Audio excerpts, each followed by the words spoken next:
Hello, Scorpio, and welcome to your March 2025 tarot card reading. Let's go ahead and get started here with an oracle card. So what is it that Scorpio needs to know for March 2025? Starting with, it says meditate and contemplate, which does suggest that there might be a reason for you to kind of take a step back before taking any rash or making any rash decisions or taking any kind of impulsive decisions or actions, I guess we should say. It's really going to be important for you to reflect and kind of empty yourself a little bit, empty your mind, empty all that stuff that's going on, and just find some degree of peace so that you truly can proceed in the most clear and concise manner. This isn't really about distrusting yourself. It's not really about distrusting other people so much as it is about clarity and surety and making sure that you're making the most aligned decisions. It's not the best time to make emotional decisions. So if you are in a state of heightened emotion, be very, very careful about the decisions and the conversations that you initiate.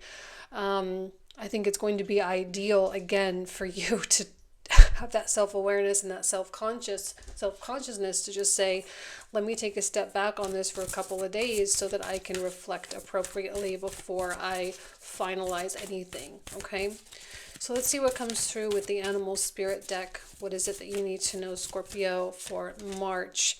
Watch your words. Now, we do have Mercury in pre-shadow coming in, and, it's starting to create some havoc, I would say, or some inconveniences. There are probably things that don't necessarily go entirely smoothly. But again, that's why you should take a beat, take a minute, take a step back so you can meditate and contemplate, so you don't say things that you don't mean or say things that you can't take back. I think this advice applies for everyone, okay, but you're the one that's getting the message hot and heavy, okay, with the cards. So, something to consider. I would say that listening and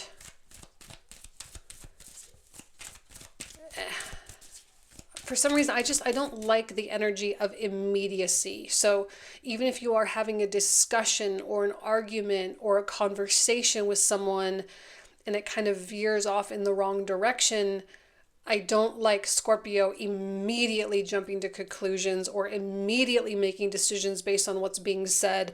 I don't know that that's going to work out all that well. So again, you may have that impulse to do that, but I think the goal here is to pull back and just think about it for a couple days before. And then you can kind of proceed accordingly. Oh man, the Eight of Wands. There does seem to be some element of speed that's coming through. And I mean, there's nothing wrong with speed. Your ruling planet Mars is now officially moving direct. So, I mean, it makes sense that you're like feeling that sense of urgency, like you're wanting to finally go after it and get it done. And that's great. It's great energy to have. But it also, I look, it's going straight into the Ten of Wands, and you need to make sure that that Ten of Wands is really where you want to be putting your energy, and that it's really guiding you to this kind of higher or ultimate destiny that we see with the star. That Eight of Wands, I love the Eight of Wands, don't get me wrong. It is a beautiful card of things moving smoothly, things moving quickly, things speeding up. That's great. But let's make sure we're doing it right? Let's make sure it's headed in the right direction, because things could certainly speed up in the wrong direction too. So you want to make sure. And even with the Ten of Wands, when it comes to the burden or the load and the amount of work that you're willing to carry, you want to make sure that that Ten of Wands is truly purposeful. You want to make sure it makes sense for you, for your family, for your loved ones, for your goals, to make sure that it aligns with this ultimate sense of destiny with the star. You want to make sure that it's going to be a healing Ten of Wands, one that works for you and not one that works against you. And you want to make sure that you're not getting into any obligations at a rapid rate that's immediately going to put you in this Ten of Wands place where you're almost immediately feeling overwhelmed. So you have to choose wisely. And I think and again, this is so contradictory to the Eight of Wands. And I don't think we need to contradict the Eight of Wands.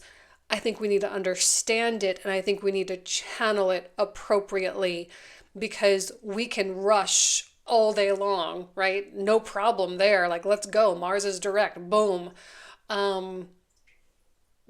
That's great, but is it right? So we want to acknowledge the Eight of Wands and say, okay, yes, whatever I do decide, it is going to move quickly, and we can just kind of be on board with that. But before I allow myself to jump into the Eight of Wands current, let me do the meditation and the contemplation here. Let's have the conversations first. Let's talk things through. Let's really make sure everyone is on the same page and that we all want the same things and that we're not just talking superficially or whatever. Let's make sure it's real, because the star is something real that your soul ultimately wants. And you want to make sure that Ten of Wands effort is actually really worth it. Okay? So what else for Scorpio? In the next row, what else does Scorpio need to know here?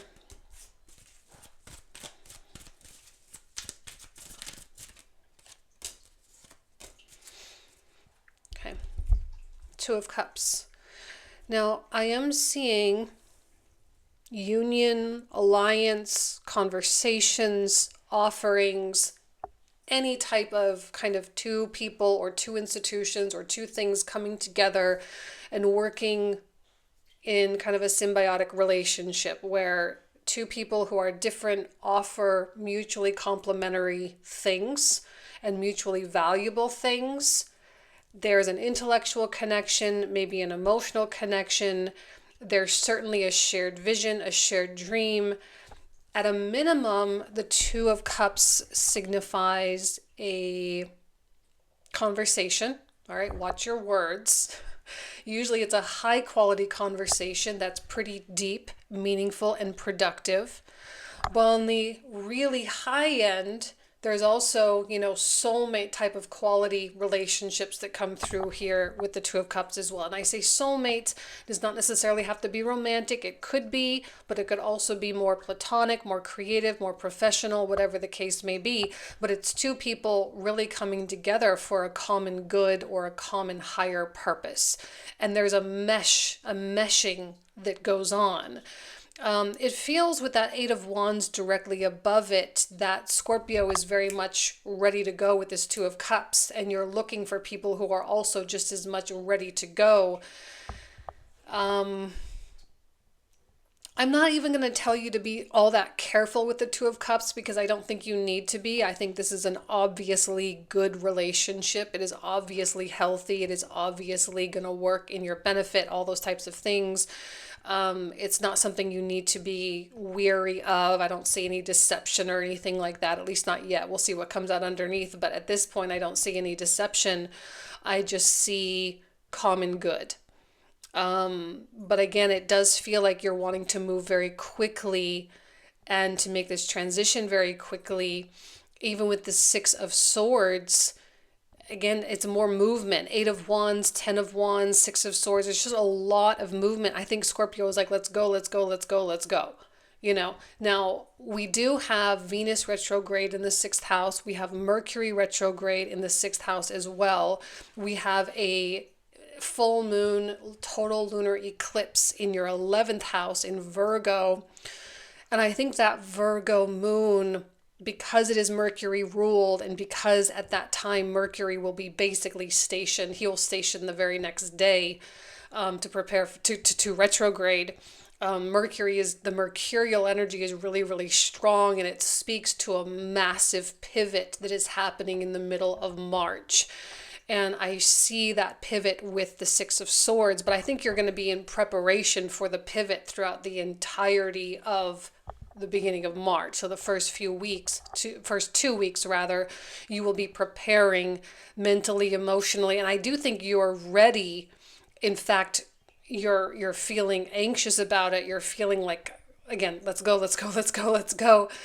But when the 14th hits, when we hit that eclipse and then Mercury stations retrograde, that is when things are going to absolutely start to redirect themselves.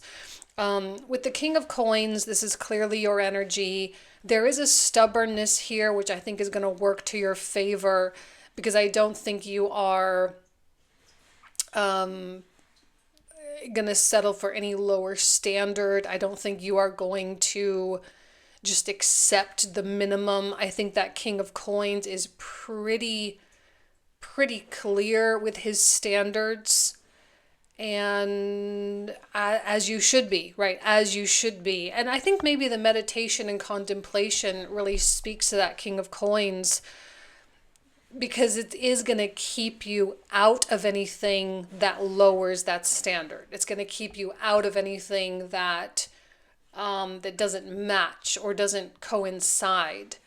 But I do think you're quite determined to achieve a lot of goals this month. Now, one thing I am talking about is how important Pisces season actually is, and the fact that we have eclipses in Pisces and well, the sun is in Pisces. The first eclipse in March is going to be in Virgo. And so we have this Pisces Virgo activation. And I think that's important because these particular archetypes are preparatory for the changing seasons, autumn and spring. Pisces comes before springtime. Virgo comes before autumn. And both autumn and spring is where the changes and the growth and diminishment and all of that are the most obvious, and they're the most palpable. So it's like, you know, in your heart of hearts that change is imminent. You know that things have to grow. And so, you know, you are mentally preparing for that. You are preparing yourself, preparing your vibration to kind of sit on that King of Coins throne.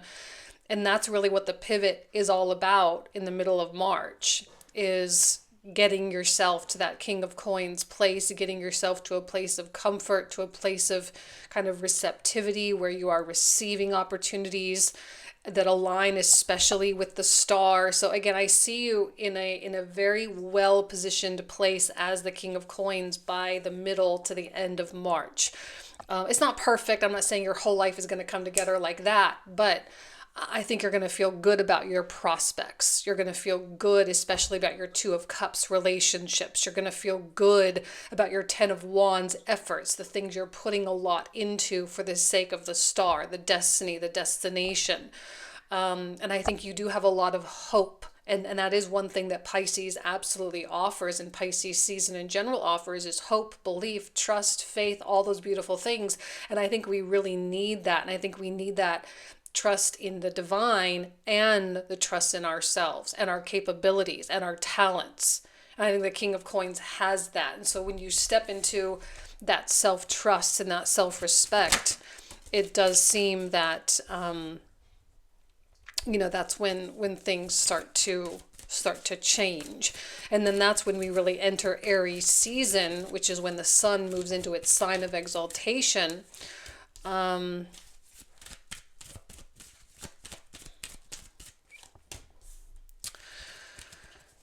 Now, Aries season for you is sixth house activation.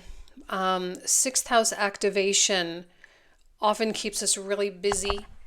It keeps us in the mundane. It keeps us focused on our day-to-day lives, our habits, our nutrition, our exercise regimens, our administrative tasks, all the things that need to be done on a regular basis, and staying on track with things.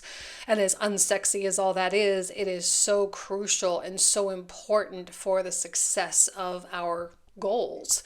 And see, the King of Coins, Now, one thing I'm not seeing is arrogance with him. And I think maybe there will be some Scorpios that kind of have some arrogance there, but most of you will not. I think there's an element of humility when you sit on that throne because you know how hard you've worked to get there. And you know all the hard lessons that you had to learn in order to get there as well. So come Aries season, Two of Swords, there does seem to be some type of a crossroads almost immediately as the sun crosses that 0-degree mark. Keeping in mind that we still have Venus retrograde, we still have Mercury retrograde, and you're going to have some big decisions to make. And because you've been making pivots, of course, it makes sense that new pathways are going to open. With the Eight of Swords, it suggests that there is going to be a feeling of like I have no idea what to do. I have no idea what to do. I have no idea how to handle this. I have no idea how to work with this. And you may feel like your hands are tied, you are suffocated, you are trapped. So completely contradictory to the King of Coins just shortly before, where you really just are forced, I think, in this moment to just let things unfold. And there's a lot of power here through through the remainder of Pisces season. There's a lot of power and empowerment, a lot of self-belief. But once we hit Aries season, I think there's just kind of this kind of unknowingness that comes online. And it might be because there are other people with that Five of Swords that come in and kind of throw a wrench in your spokes and prevent progress with silly or superficial or unnecessary arguments or something along those lines. Five of Swords can be very frustrating when we are trying to see progress, because this is usually a place where we get caught in some kind of a loop and where it's very difficult to get out, especially when there's other people involved. Again, I don't think it's the Two of Cups. I feel like that is still going to be operating very smoothly, and there's still going to be a lot of positivity come Aries season. But like, there's going to be something like, oh, we're getting caught in that again. Oh, we're getting caught in that again. And you watch your words. You are going to have to operate differently. You're going to have to meditate and contemplate, take that step back. You're going to have to be able to recognize that that Five of Swords is happening, and that someone, see, usually with the Five of Swords, I often see like an argument where no one can possibly win, right? It's impossible for someone to win an argument here because no one really wants to see the other person's perspective. No one really wants to understand where the other person is coming from, or why, or the motives, or anything like that. It gets very defensive. And the defensive quality here is not serving anybody well. So it is, I think, I mean, it's everybody's responsibility to approach things in a more mature way. But I think the tendency, I'm so sorry, the tendency to just revert back to that defensiveness is going to be very strong. So in the interest of higher standards, in the interest of destiny, in the interest of the pivot that you're trying to make and the growth that you're trying to encourage in your life, this counteracts a lot of that. And I think the King of Coins is a person, it's a character that will not have that, because this is discouraging. This is detrimental. This is like trying to grow a garden without any sunlight. And I think you recognize the impossibility of progress with that type of approach. Now, you may be dealing with difficult people, and you may be dealing with people who don't have that degree of self-awareness, which case, and we'll see what the clarifiers have to say, you may have to absolutely walk away if your revisionist approach, right, changing the way you approach this Five of Swords doesn't really work. There are some people that no matter what you do, no matter how you change, no matter how you change your approach and your communication style or whatever, or the words you choose to use, they just don't want to hear it, period. And that's all. So if that is the case, then you are absolutely hitting up against a brick wall. And Eight of Swords, no, there is nothing you can do about it. And no, you're never going to find the solution, because this is not a person, or it's not a thing that really wants a solution anyway. It's someone that wants to just keep looping. So you're going to have to, like, again, I think you're going to have to break a cycle here, so that all this beautiful progress that you've had through Pisces season can continue. Okay, there has to be a cycle breaker.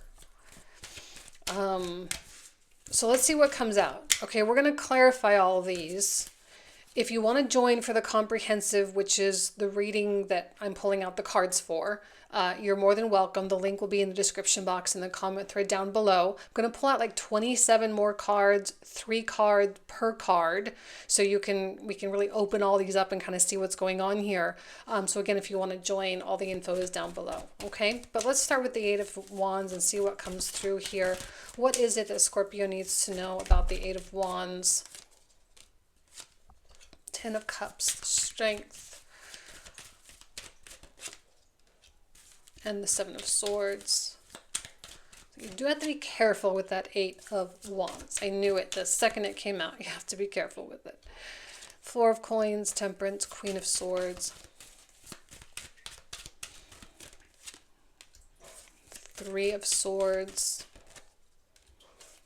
Three of Coins. Page of Swords.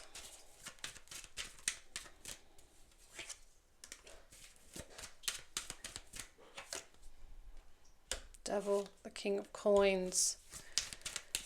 Two of Wands.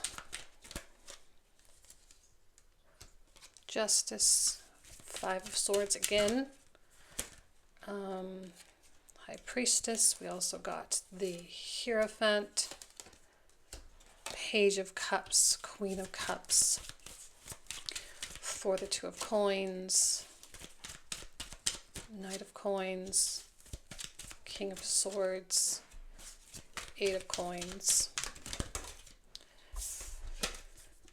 Chariot, Ace of Swords, Page of Wands, and then the final, I'm curious about this, Seven of Cups. Six of Wands, and Five of Wands. Okay, very interesting. It's not the worst thing in the world. We can certainly contend with this, but it's still kind of messy down here. So we'll talk about that. So if you want to join, again, all the info down below. Thank you guys so much, Scorpio. You guys know I love and adore you. Hope you have an amazing March, and I'll talk to you soon.